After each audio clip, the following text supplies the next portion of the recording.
اور اے نبی علیہ السلام آپ فرما دیجئے میں تکلف بھی کرنے والا نہیں ہوں۔ پوری دنیا مذہبی اپروچ میں چلی تکلف کے اوپر رہی ہے۔ تکلف کیا ہے کہ جو علماء ہے وہ اپنی آڈینس کو کھل کے بات بتانا ہی نہیں چاہتے، وہ تکلف کر جاتے ہیں۔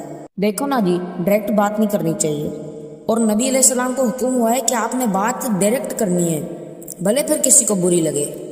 وما انا من المتکلفین، میں کوئی تکلف نہیں کرنے والا، کر لو بات، یہی کچھ ہوگا تمہارے ساتھ۔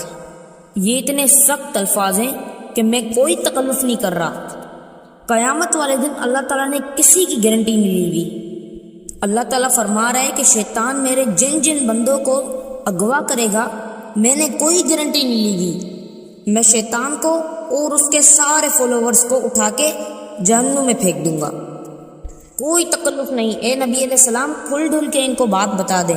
اب جو قرآن پڑھے گا تو اس کو یہ میٹھی میٹھی تقریریں جو لوگوں کی جیلی ہیں، بزرگوں کی کہانیاں، جانوروں کی کہانیاں، یہ کہانیاں نہیں، قرآن پڑھیں تو پتہ چلے۔ صحیح بخاری میں حدیث ہے، نبی علیہ السلام ایک چوراہے سے گزر رہے تھے، انہوں نے دیکھا کہ کچھ صحابہ کرام آپس میں ہنسی مذاق کر رہے تھے۔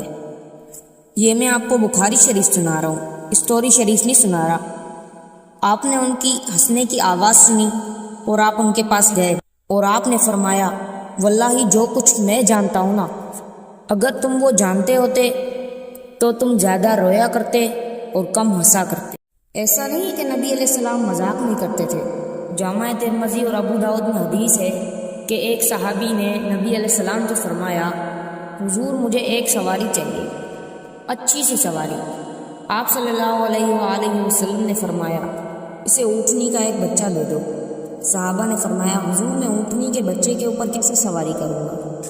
آپ نے فرمایا نہیں، اسے اونٹنی کا بچہ دو۔ تو انہوں نے کہا حضور میں نے آپ سے سواری مانگی ہے۔ تو آپ نے فرمایا کوئی اونٹ ایسا ہے جو اونٹنی کا بچہ نہ ہو؟ تو دیکھیں بات بھی سچی اور مذاق بھی۔